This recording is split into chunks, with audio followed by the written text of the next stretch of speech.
Ladies and gentlemen, welcome back to another episode of Couple of Nukes. As always, I'm your host, Mr. Whiskey, and we have dove into grieving a time or two on the show in relation to the passing of loved ones.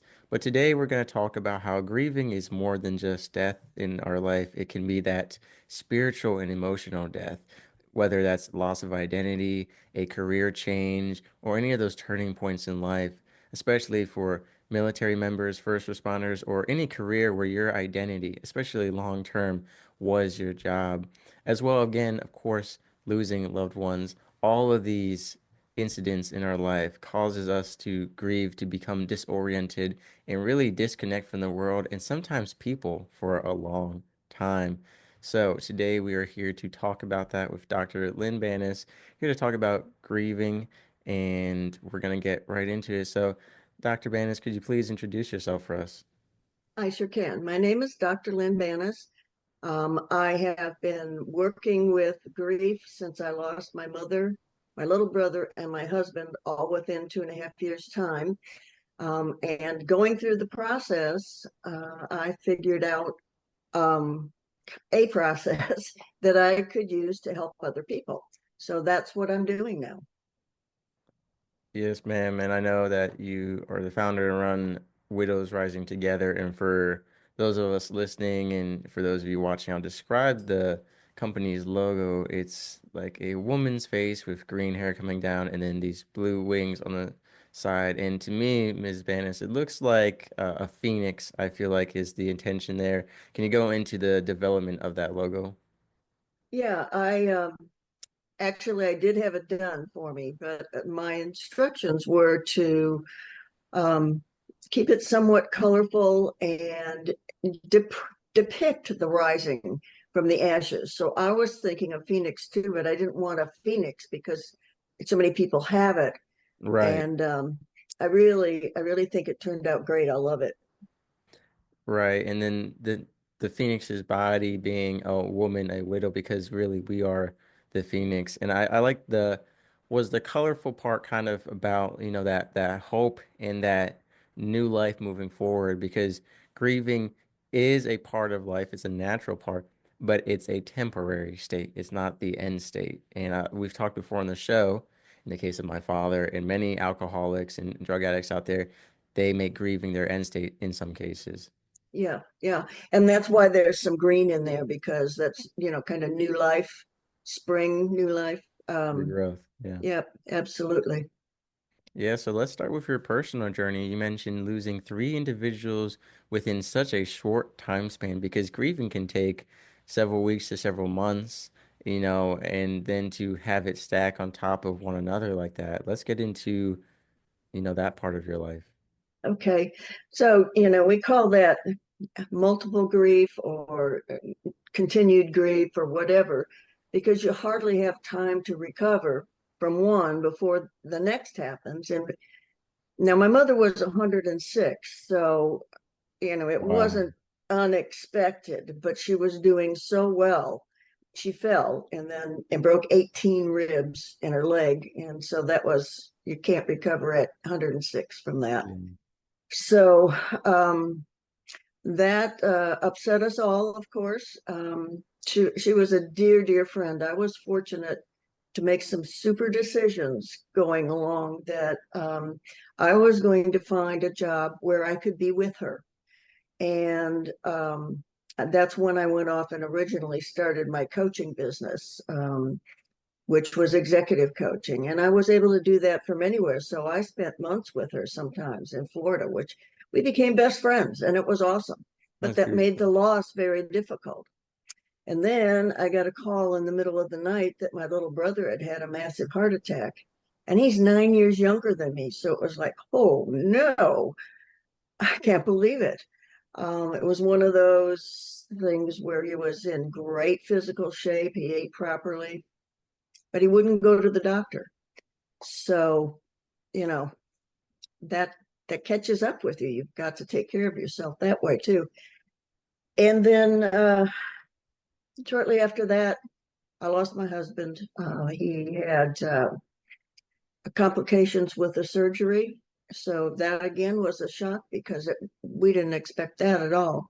Right. So, that was, I had retired, quote unquote, because I've gone back to work.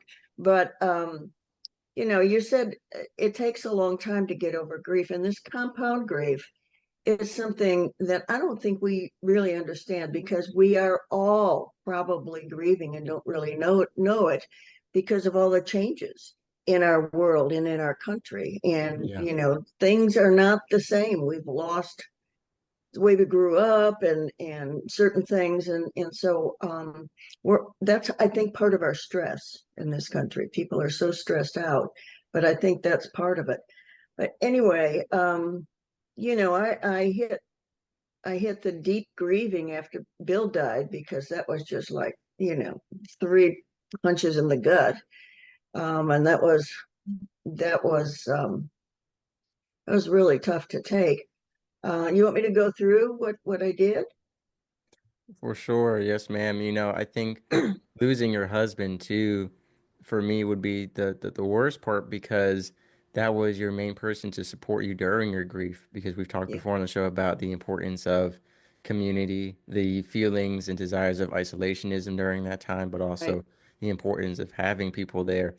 And I assume that your husband was supporting you through the loss of your mother and Oh, the other yeah. deaths. So to Yeah. then lose that too, it's like, who do you have to support you?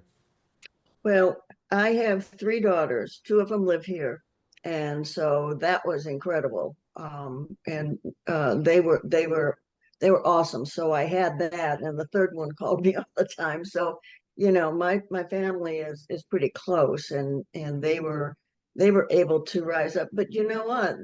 They felt a terrible loss too, of course.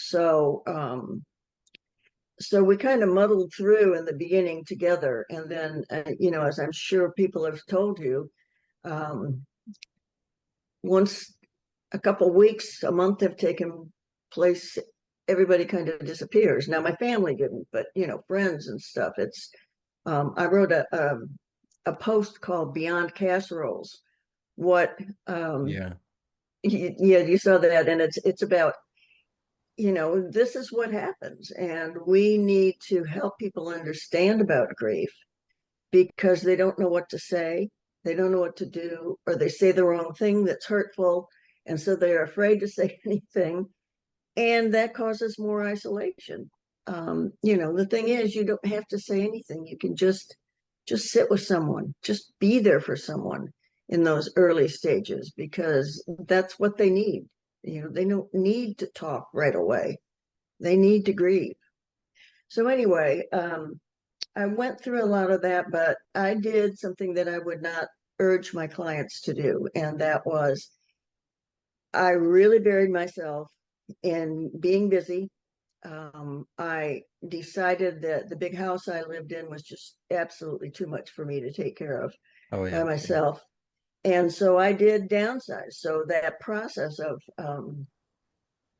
being so busy and getting things ready and getting through sales and then purchase and getting a move, that took me like 9 months. And shortly after that, I got really sick.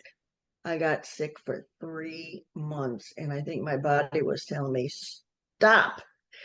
You need to grieve, and you just need to, pay attention to what your needs are. And so I learned a lot from that. And I started using the tools that I have used with coaching clients to help me clear my mind so that I could make decisions, good, proper decisions. And then I did a lot of work with rewiring neural pathways and mindset and all that stuff because you've got to get that straight before you can even begin to think about what moving forward means.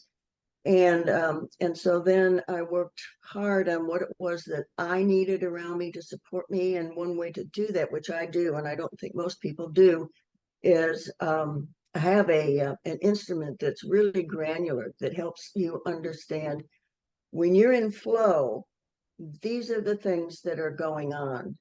the way you operate as well as what's in the environment. So that gives you a good idea of how to get good fit. And so, I used that. And then I started to, work on vision. What do I want? Because so many people who've been through grief don't move forward because they go back into that routine of what other people expect of them and what they think they should do. Right. So, we've got to get people really clear on what's going to make you happy because it's your life and your next chapter can be very joyful and purposeful. But that gets blocked if you're doing what other people think you should do. For So, sure. yeah.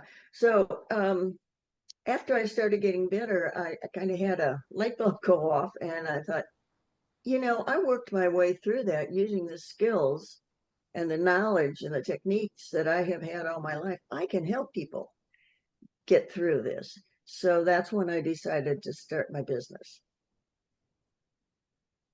For sure. I agree with the expectations part. I'm at the point where I've had so many episodes and been on so many shows, I can't remember which one. But I know I recently discussed with someone about how we want to like put everything in a box and categorize everything and patternize human behavior and say, hey, if you're recovering from alcoholism, here are the 12 steps. If you're grieving, here are like the steps and the phases of grief. If you're doing this, we like to put phases and time cycles on everything. But really, we're all individualized. We're all unique human beings, and our emotional state and connection to events like that is so different. And yes, a lot of us will go through those, steps and phases of grief, but not in the same time frame, maybe not even in the same order. Some of us might loop back around endlessly or a few different times. So I think it's so important, like you said, to do what is for you, what is best for you. And I Yeah. think one of the things I want to ask you as a professional grief counselor is I've noticed with the younger generations, I'm not sure who started it, but I've seen it very common among millennials, Gen Z, and beyond. They've stopped calling it a funeral and they call it a celebration of life. Do you Exactly. view that as unhealthy denial, or do you see it as a positive way of moving forward from that loss? Or I is see it it kind of as each their own? I see, well, yeah, each to each their own. That's important, but I see it as very positive because so many people feel like they can't talk about the person, and that starts you being told about why what they did that other people loved, and I always just got such a sense of pride and happiness from knowing what Bill did for other people and how they felt about him. And I know other widows and widowers that I've talked to are saying the same thing, and you can have both. A lot of people do have both. um, but I think the opportunity with the celebration of life is it's set up, just the name of it is positive. Right. And for us, the word funeral, evokes sadness. So, so I think that's a great thing to do, and I would encourage people if that's what they feel they can do. It's interesting. A lot of people, like you said, will think that they just kind of want to move on. They don't want to hear anything about the person.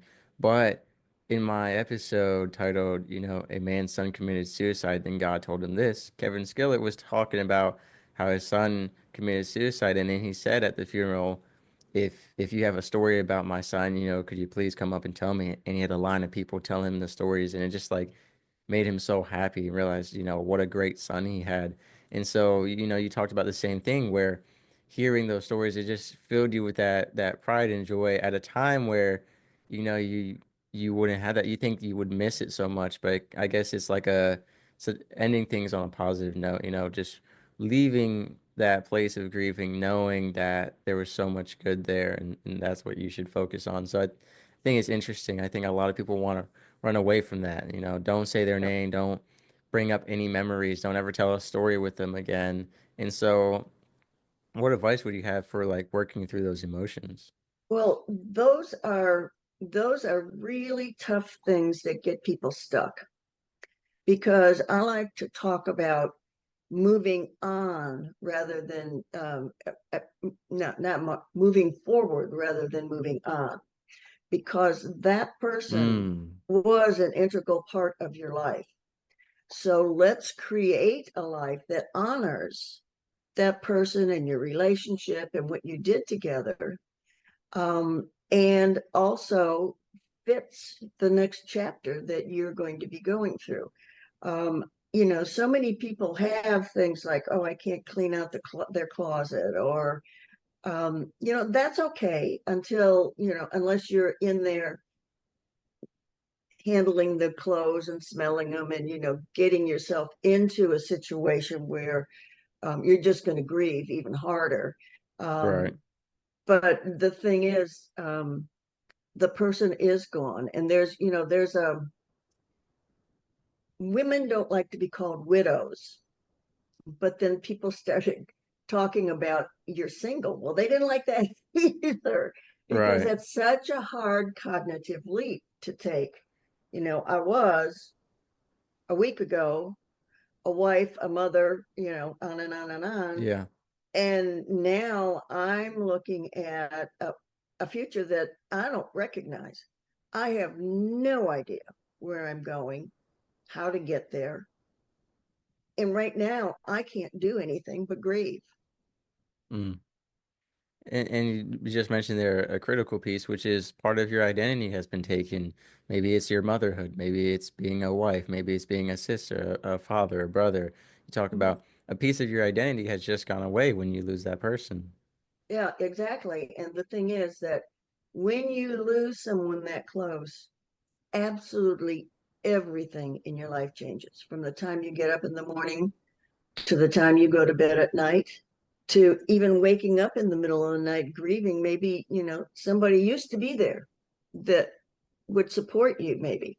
And so it's kind of like, you were once had your feet on the ground, and now you're walking several feet off the ground and you don't have any balance, you don't have anything to support you and to feel steady and solid.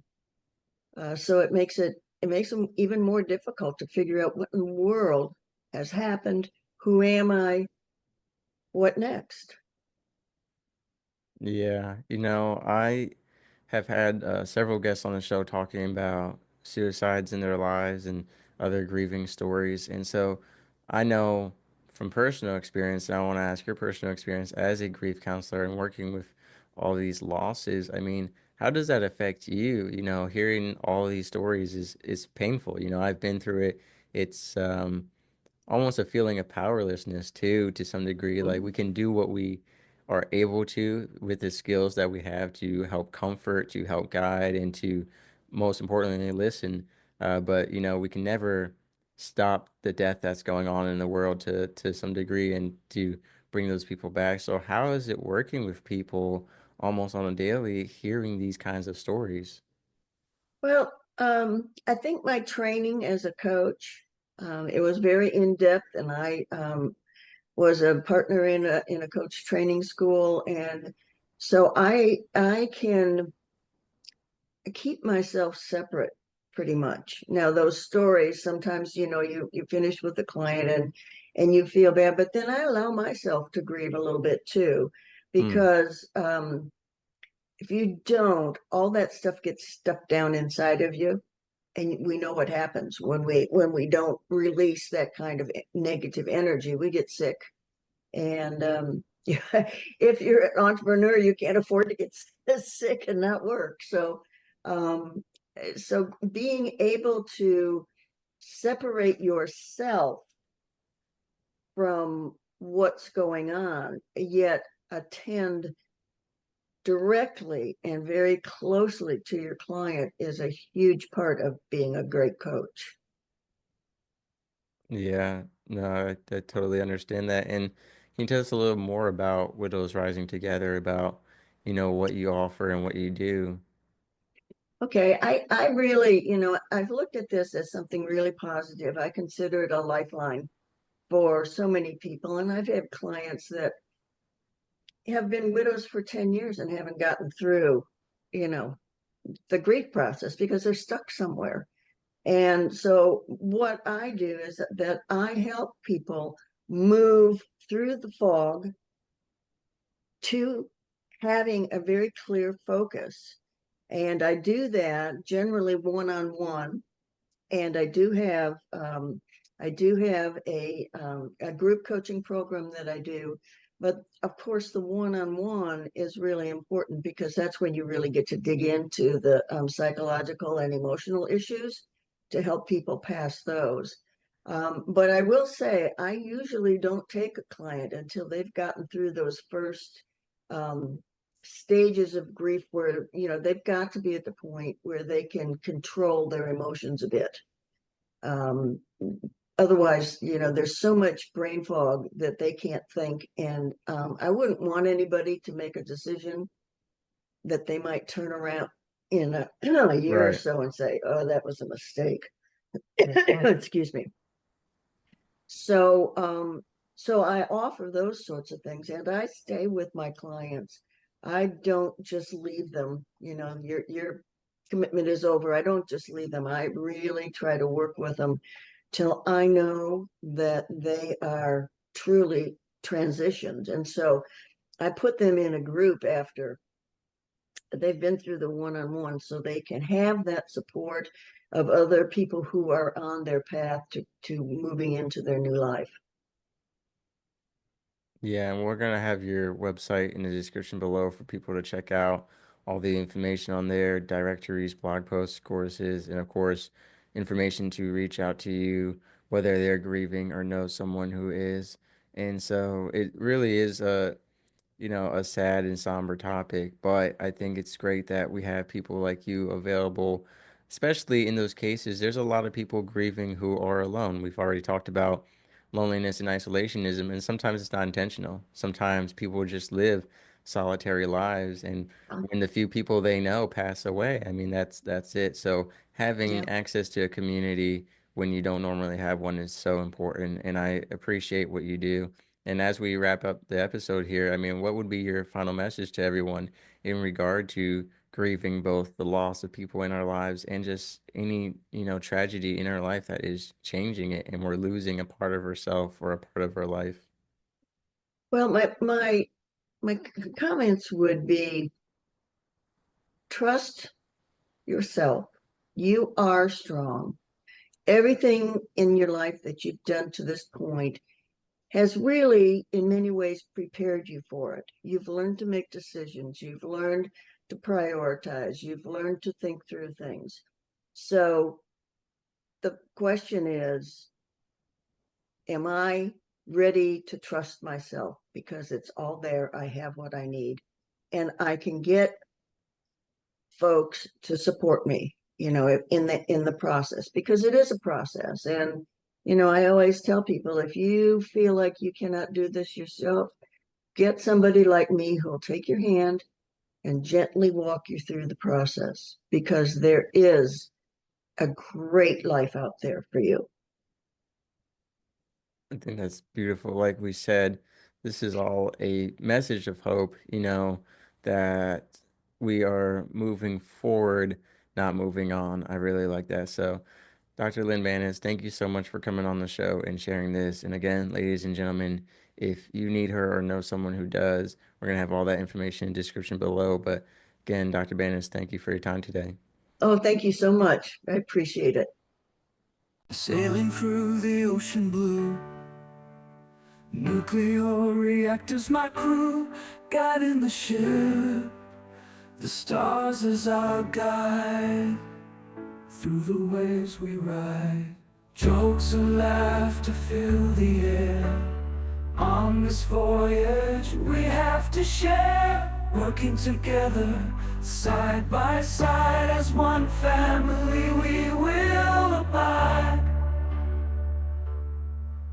In the heart of a ship we reside, nuclear operators with pride, powering the vessel with every stride.